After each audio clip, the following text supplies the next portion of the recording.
नमस्कार, आप देख रहे के न्यूज नेशनल। मैं हूं आपके साथ आकांक्षा मिश्रा। तो चलिए करते हैं हेडलाइंस का रुख। न्यूजीलैंड में शुक्रवार को प्रधानमंत्री जेसिंडा ऑर्डन की प्रेस कॉन्फ्रेंस के दौरान रिक्टर स्केल पर 5.9 तीव्रता के भूकंप ने सभी को चौंकाया।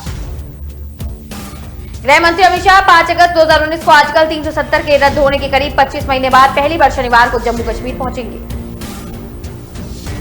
अमेरिकी सेना ने सीरिया में एक एयर स्ट्राइक की थी जिसमें अलकायदा का प्रमुख नेता अब्दुल हामिद अल मातर मारा गया। जम्मू कश्मीर में अचानक बड़ी आतंकी घटनाओं को रोकने के लिए सख्ती शुरू हो गई है। और पंजाब में कांग्रेस और कैप्टन अमरिंदर सिंह के बीच खुली जंग शुरू हो गई है। कांग्रेस ने इसमें अमरिंदर की पाकिस्तानी मित्र अरुसा आलम को भी घसीट लिया। तो चलिए बुलेटिन की शुरुआत करेंगे। न्यूजीलैंड में शुक्रवार को प्रधानमंत्री जेसिंडा ऑर्डन की प्रेस कॉन्फ्रेंस के दौरान रिक्टर स्केल पर 5.9 तीव्रता के भूकंप ने सबको चौंका दिया है। हालांकि पीएम ऑर्डर्स ने इस भूकंप के बावजूद प्रेस कॉन्फ्रेंस को बीच में नहीं रोका। सूत्रों से आ रही है खबर, जहां भूकंप आने पर पीएम का रिएक्शन सोशल मीडिया पर वायरल हो गया है। वहीं पीएम जेसिंडा शुक्रवार को वेलिंगटन में वैक्सीफिकेशन सर्टिफिकेट जारी कर रही थी। इस मीडिया इवेंट में टीवी पर लाइव टेलीकास्ट किया जा रहा था। इस दौरान भूकंप आने पर उन्होंने अचानक चौंकाकर हैरान करने वाला रिएक्शन दिया, लेकिन उसके बाद उन्होंने हल्के से मुस्कुराते हुए हॉल में मौजूद मीडिया कर्मियों में भूकंप के कारण डर को फैलने से रोकने की कोशिश भी की। प्रेस कॉन्फ्रेंस रोकने के बजाय माइक पर मुस्कुराते हुए कहा, ओ सॉरी, इस छोटे से भटकाव के लिए क्या आप सवाल पूछना जारी रखेंगे? इतना कहने के बाद उन्होंने इवेंट को आगे शुरू कर दिया। न्यूजीलैंड के सूत्रों की माने तो भूकंप 5.9 तीव्रता का था। इस भूकंप का केंद्र नॉर्थ आइलैंड के सेंट्रल हिस्से में 210 किलोमीटर की गहराई पर था, लेकिन इसका असर सुदूर दक्षिण हिस्से में मौजूद क्राइस्टचर्च का तक महसूस किया गया। भूकंप से नुकसान होने की बात अभी नहीं आई है साथ। तो गृह मंत्री अमित शाह 5 अगस्त को 2019 को आर्टिकल 370 के रद्द होने के करीब 25 महीने के बाद पहली बार शनिवार को जम्मू कश्मीर पहुंचेंगे। घाटी में हाल ही की आतंकी घटनाओं में आम आदमी पर हमलों के बाद सुरक्षा के लिहाज से शाह का ये अहम दौरा है। शाह यहां 3 दिन रहेंगे। शाह के दौरे को देखते हुए गृह मंत्रालय ने कश्मीर विशेष तौर पर स्पाइनर्स, ड्रोन और शार्प शूटर्स को तैनात किया है। इन्हें स्ट्रैटेजिक पॉइंट को देखते हुए भेजा गया है। श्रीनगर पहुंचने के बाद एलजी मनोज सिन्हा के साथ शाह राजभवन जाएंगे। यहां के ड्रॉप प्रमुख सामंत कुमार गोयल, सेना के बड़े अफसरों और आईबी चीफ समेत 12 बड़े सुरक्षा अधिकारियों के साथ हाई लेवल की मीटिंग भी करेंगे। यूनिफाइड कमांड मीट में भाग लेने वाले IB chief Arvind Kumar, DGP CPRF और NIA Kuldeep Singh, DGP NSG और सीआईएसएफ एमए गणपति समेत कई लोगों के साथ इनकी मीटिंग होने वाली है। ये कई सारे ऑफिसर्स और कमांडर्स मीटिंग में शामिल होंगे। गृह मंत्री के दौरे को लेकर पूरे कश्मीर में सुरक्षा का पुख्ता इंतजाम किया गया। जम्मू कश्मीर में आईबी, एनआईए, सीएनआर, सीआरपीएफ के सीनियर अधिकारी इस कैंप में मौजूद रहेंगे। हर इंटेलिजेंस इनपुट्स को मॉनिटर कर रहे हैं। जाहिर सी बात है, सीआरपीएफ की 10 और बीएसएफ की 15 अतिरिक्त कंपनियों को तैनात किया गया है। इसके साथ ही ड्रोन और खुफिया कैमरों से चप्पे चप्पे की निगरानी की जा रही है। सीआरपीएफ की एक टीम डल झील और झेलम नदी में पेट्रोलिंग कर रही है। हर सड़क और गली मोहल्ले में भी सुरक्षा के कड़े प्रबंध किए गए हैं। तो अमेरिकी सेना ने सीरिया में एक एयर स्ट्राइक की थी जिसमें अलकायदा का प्रमुख नेता अब्दुल हामिद अल मातरा मारा गया। शुक्रवार को अमेरिकी सेंट्रल कमांड के प्रवक्ता मेजर जॉन रिक्सबी ने इस बात की जानकारी दी। रिक्सबी ने कहा कि अलकायदा अमेरिका और उसके साथ देशों के लिए खतरा बना हुआ है। अलकायदा सीरिया को एक सुरक्षित जगह के तौर पर इस्तेमाल कर रहा है। यहाँ के दुनिया भर में आतंकी हमलों को अंजाम देता है। उन्होंने कहा है कि अलकायदा के इस बड़े नेता के मारे जाने के बाद अलकायदा के ऑपरेशंस में रुकावट आएगी। जम्मू कश्मीर में अचानक बड़ी आतंकी घटनाओं को रोकने के लिए सख्ती शुरू हो गई है। इसके लिए केंद्र शासित प्रदेशों की जेलों में बंद और बी कैटेगरी को हार्डकोर आतंकियों को दूसरे राज्यों की जेलों में शिफ्ट किया जा रहा है। कश्मीरी घाटी की अलग अलग सेंट्रल जेलों में बंद 26 आतंकियों का पहला ग्रुप शुक्रवार को ही उत्तर प्रदेश की आगरा सेंट्रल जाने के लिए रवाना किया गया।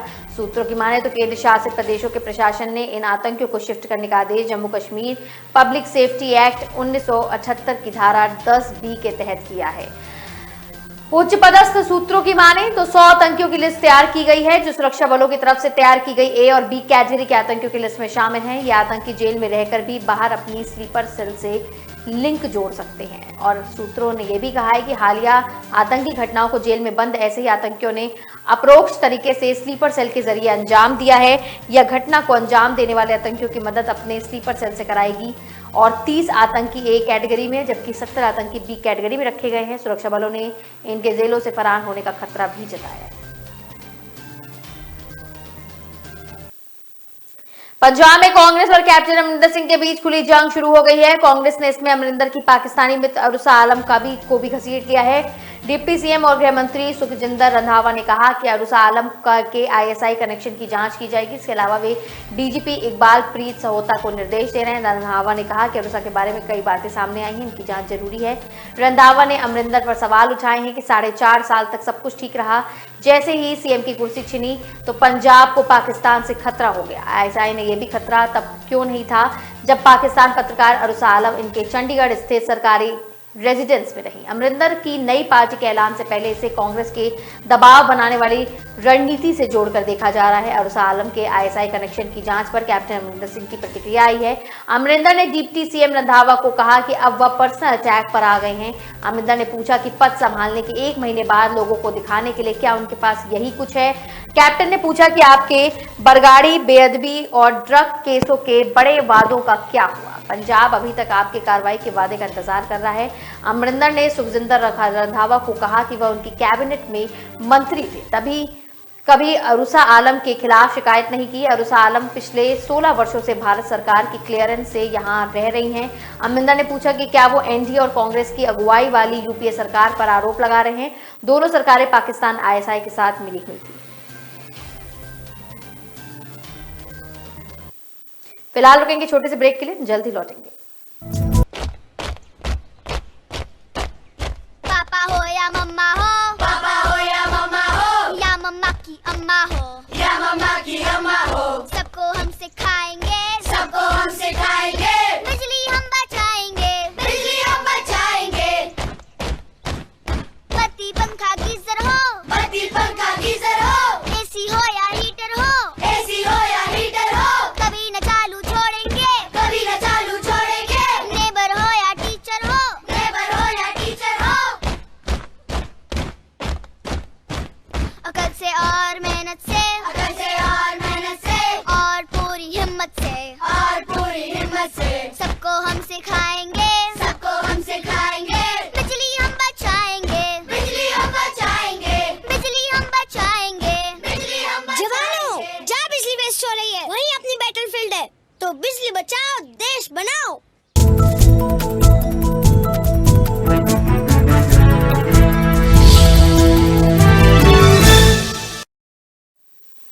चलिए ब्रेक के बाद एक बार फिर से करेंगे बुलेटिन की शुरुआत, जहां बांग्लादेश में दुर्गा पूजा के पंडाल में मूर्तियों के बीच कुरान रखकर हिंदुओं पर कराए गए हमलों की साजिश अब पूरी तरह सामने आ चुकी है। बांग्लादेश पुलिस ने कोमिल्ला शहर में पंडाल के आसपास लगे सीसीटीवी कैमरों की मदद से कुरान करने वाले का पता लगा लिया है। इसकी पहचान शहर के सुजान नगर एरिया के इकबाल हुसैन के तौर पर की है। सूत्रों की माने तो हुसैन के साथ देने वाले 2 साथियों की पहचान की गई है। इनका नाम फयाज और इकराम हुसैन बताया जा रहा है। दोनों हिरासत में ले लिए गए हैं। पुलिस ने कुल 41 सस्पेक्ट्स को हिरासत में लिया है। इनमें फयाज और इकराम समेत 4 लोग हुसैन के साथियों के तौर पर पहचाने गए हैं। बांग्लादेशी पीएम शेख हसीना ने पूरी साजिश का पता कर दोषियों के खिलाफ सख्त कार्रवाई करने की पुलिस को आदेश दिए हैं। कुमिल्ला शहर से 13 अक्टूबर को हिंदुओं के खिलाफ शुरू हुए हमले में 17 अक्टूबर तक पूरे बांग्लादेश चले थे। इस दौरान बड़े पैमाने पर हिंसा हुई, दुर्गा पंडाल तोड़े गए, हिंदुओं के घर जलाए गए, हिंदुओं पर हमला किया गया।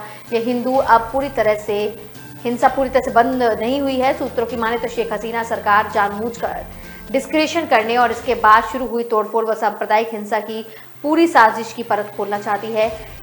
हालांकि अभी इसके लिए सबूत जुटाए जा रहे हैं। जमात का लक्ष्य तालिबान की तरह बांग्लादेश में भी पूरी तरह इस्लामी राज्य कायम करना है।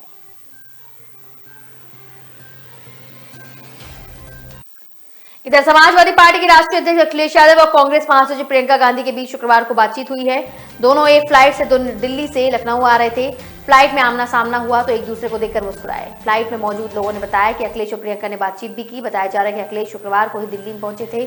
दिल्ली में समाजवादी पार्टी संरक्षक मुलायम सिंह यादव से मुलाकात भी हुई थी। इसके बाद लखनऊ लौट रहे थे। अखिलेश और प्रियंका की मुलाकात के बाद राजनीतिक हल्के में कई सवाल उठ रहे हैं। इस बड़ा सवाल यह है कि क्या 2022 में होने वाले विधानसभा चुनाव से पहले समाजवादी पार्टी और कांग्रेस का गठबंधन होगा। यह सवाल सोशल मीडिया पर भी छाया हुआ है।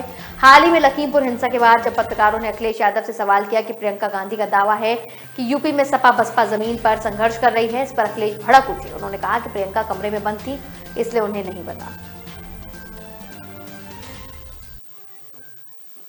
तो जम्मू कश्मीर सरकार ने वैष्णो देवी यात्रा के कोरोना की नई गाइडलाइंस जारी की है। नई गाइडलाइंस के अनुसार अब मां वैष्णो देवी यात्रा से पहले लोगों को अपना RT-PCR या रैपिड एंटीजन टेस्ट कराना जरूरी होगा। कोविड की तीसरी लहर से लड़ने के लिए जम्मू कश्मीर सरकार ने गाइडलाइंस का सख्ती से पालन करने का आदेश जारी किया है।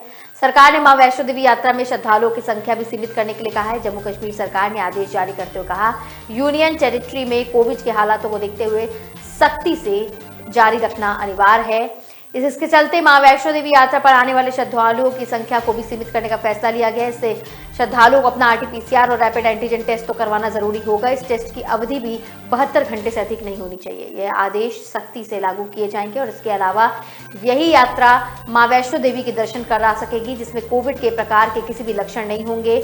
मां वैष्णो देवी के दरबार को सुरक्षित करने के लिए गाइडलाइंस जारी की गई हैं। स्पष्ट कहा गया है कि दरबार में मां वैष्णो देवी के परिसर को 2 बार सैनिटाइज किया जाए। इतना ही नहीं, कोविड गाइडलाइंस को भी सख्ती से पालन किया जाए, जो कि जरूरी भी है। वहीं मास्क और सोशल डिस्टेंसिंग का भी विशेष ख्याल रखा जाएगा। रेल यात्रियों के लिए अच्छी खबर है। जल्द ही 2 ट्रेनों में सफर करने वाले आप गर्म खाने का मजा ले सकेंगे। रेलवे के यात्री सुविधा कमेटी ने ट्रेनों में ऑन बोर्ड कैटरिंग सर्विस समेत कई सारी दूसरी सुविधाएं एक बार फिर से बहाल कर दी हैं। ट्रेनों में कोरोना की पहली लहर के बाद से ही पेडिट्री कैटरिंग पर रोक है। अब 18 महीने के बाद फिर से शुरू किया जा सकता है खाने पीने को।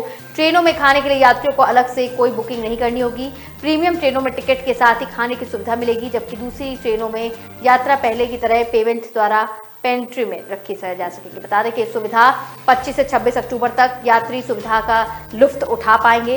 अश्विनी वैष्णव के साथ होनी है ये यात्रा। इसमें खाना समेत बाकी सर्विसेज को दोबारा शुरू करने को लेकर चर्चा है। इस बैठक में रेलवे बेस के चयन ऑन बोर्ड कैटरिंग सर्विस शुरू करने पर निर्णय लिया जा सकता है। इसको लेकर विभाग और मंत्रालय को भी एक प्रेजेंटेशन दिया गया है। IRCTC के पास कैटरिंग और टूरिज्म कोर बिजनेस है। पहले के मुकाबले महज 30% ट्रेनों में लोग खाना खरीदना पसंद कर रहे हैं। मसलन इस बात से है कि किसी ट्रेन के फेरे में 5 लाख तक की बिक्री होती है और अब तक घटकर 1.5 लाख की हो गई है। तो इसमें राजधानी तेजस, गतिमान वंदे भारत 22 शताब्दी और 296 मेल एक्सप्रेस ट्रेनें की कैटरिंग सर्विस शामिल है।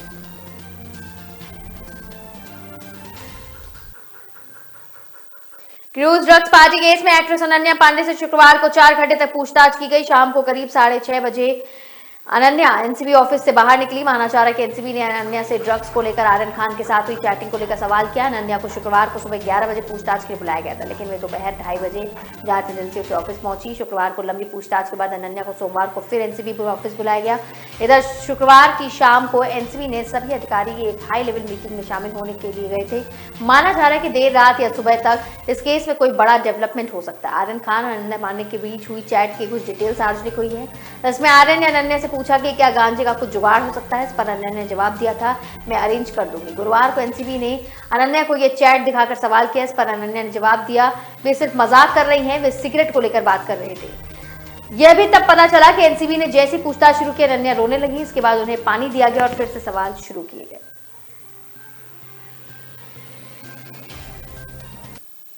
तो यहां रुकेंगे एक और छोटे से ब्रेक के लिए, जल्दी हाजिर होंगे। हम जब छोटे थे ना, हजारों कछुए आते थे इस बीच पर। हाँ, मैंने भी देखे हैं।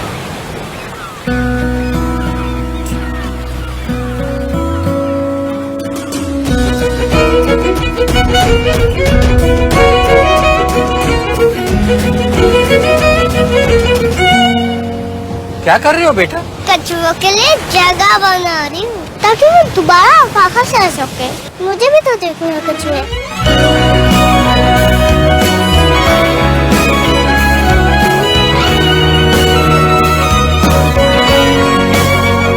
अगर कल को बदलना है तो पहले खुद को बदलना पड़ेगा।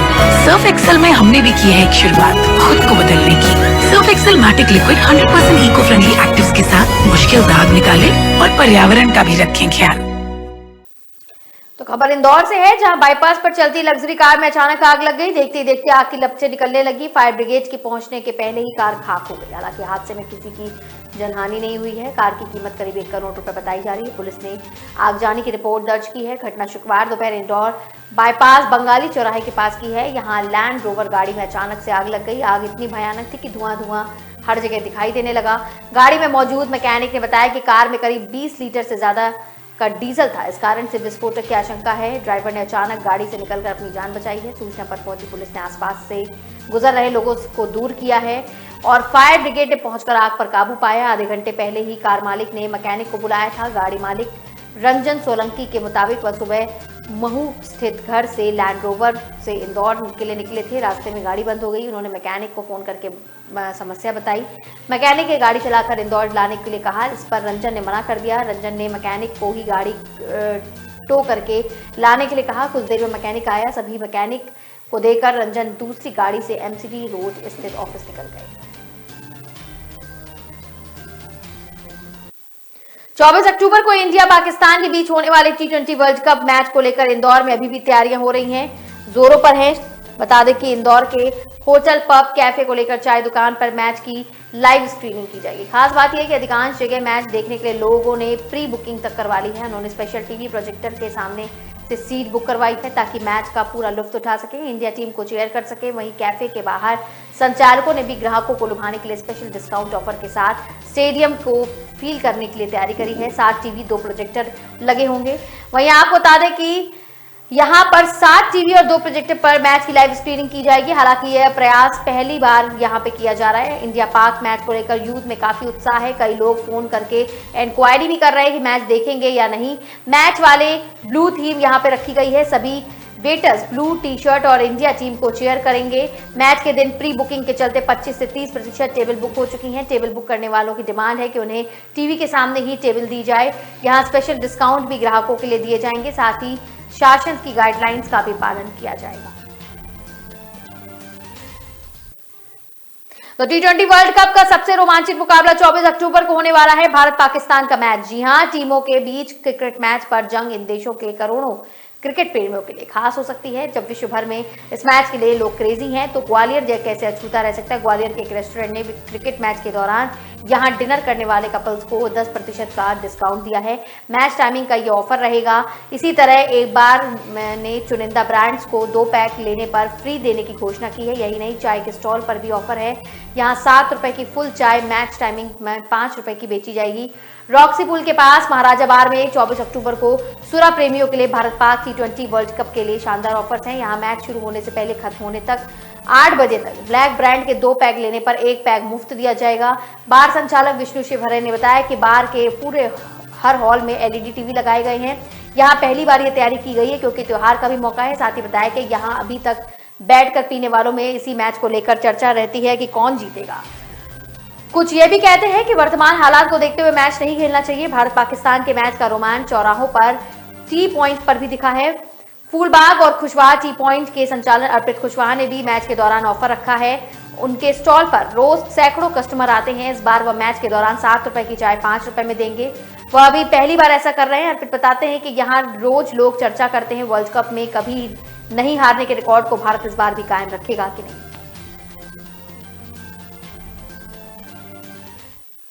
तो भारत पाकिस्तान के मैच के लिए देश भर में रोमांच दिख रहा है। वहीं इंदौर, जहां भारतीय टीम द्वारा होलकर स्टेडियम में कई रोमांचक मुकाबले देखने को मिले। स्टेडियम की विशेषता यह है कि यहां भारत आज तक एक भी मैच नहीं हारा है। मध्य प्रदेश क्रिकेट एसोसिएशन के पिच क्यूरेटर समंदर सिंह चौहान ने कहा कि जब भी यहां पिच बनाई गई है वह भारतीय टीम के लिए लकी साबित हुई है। समंदर सिंह चौहान का कहना है कि भारत में क्रिकेट का धर्म मान देखकर रखा जाता है। इस कारण ये क्रिकेट प्रेमियों सहित देशवासियों में अलग ही उत्साह देखने को मिलता है। बात की जाए यूएई की तो लगातार IPL से लेकर कई टूर्नामेंट ट्रॉफी यहां कराई गई है। पाकिस्तान लीग से लेकर इमरान अली जैसे कई मैचों को अब करवाया भी जा रहा है। समंदर सिंह का कहना है कि यूएई में लगातार हो रहे क्रिकेट को लेकर इस कारण से वहां पे क्रिकेट अब शुरू हो जाएंगे। कोई भी टीम अधिक बड़ा स्कोर नहीं बना पाएगी। समंदर सिंह का कहना था कि 180 और 200 के करीब यह मैच सिमट सकता है। वहीं वातावरण में नमी होने के कारण कहीं न कहीं पिच बल्लेबाजों के लिए अधिक ज्यादा मुश्किल पैदा कर सकती है। इस कारण से मौसम को देखते हुए स्पिनर बॉलर अच्छा प्रभाव में कर पाएंगे, लेकिन इसके लिए बॉलिंग में थोड़ा सा स्विंग आएगा। इससे पिच अच्छा सपोर्ट कर पाएगी। बात करें इतिहास की तो 36 लगभग 26 सालों का अब तक का रिकॉर्ड रहा है। वर्ल्ड कप में पाकिस्तान भारत को नहीं हरा पाया है। इस कारण से देशवासियों में अलग सा रोमांच है। भारतीय टीम का हौसला पहले से ही बुलंद दिखाई देगा। खंडवा लोकसभा उपचुनाव में चुनाव प्रचार की आखिरी तारीख से ठीक एक दिन पहले 27 अक्टूबर को राजस्थान की पूर्व डिप्टी सीएम सचिन पायलट खंडवा आएंगे। गुर्जर समाज के सचिन पायलट की चुनावी सभा मधानता के मूंदी, पंधाना के छैवगान माखन और बड़वार विधानसभा के सनातन में होगी। तीनों क्षेत्र गुर्जर राजपूत समाज के लिए गढ़ है। बड़वार मंधाता जैसी सामान्य सीट पर गुर्जर विधायक हैं जिन्होंने राजदूत प्रतिद्वंदी को हराया। सचिन पायलट की 3 चुनावी सभाओं को 20 लाख वोटर्स वाले खंडवा संसदीय क्षेत्र में लगभग 13% से ज्यादा गुर्जर वोटर से जोड़कर देखा जा रहा है। सामान्य सीट पर कांग्रेस ने पहले से ही राजपूत समाज के राजनारायण सिंह को कैंडिडेट बनाया है। वहीं बीजेपी इस बार ओबीसी कार्ड खेलते हुए ज्ञानेश्वर पाटिल को मैदान में उतारेगी, लेकिन गुर्जर समाज में ओबीसी वर्ग से आता है, इसलिए सचिन पायलट का चुनावी दौरा बीजेपी पर भारी पड़ सकता है। खंडवा संसदीय क्षेत्र के बड़वा और मंडाता सीट पर गुर्जर समाज का बोलबाला है। दोनों विधानसभा सीटें सामान्य आरक्षित हैं क्योंकि गुर्जरों के बराबर राजपूत वोटर्स भी हैं। साथ ही बता दें कि बीजेपी ने नरेंद्र सिंह तोमर को हराया था। इसी तरह बड़वा में कांग्रेस कैंडिडेट सचिन बिरला बीजेपी के 3 बार से एमएलए हितेंद्र सिंह सोलंकी को हराया। यही नहीं, 2019 में मदानता उपचुनाव हुआ तो कांग्रेस के नारायण पटेल बीजेपी के टिकट से चुनाव लड़े और कांग्रेस प्रत्याशी उत्तम पाल सिंह को भी हराया गया। फिलहाल इस बुलेटिन में मेरे साथ सिर्फ इतना ही। तमाम खबरों के लिए आप देखते रहे के न्यूज़ नेशनल।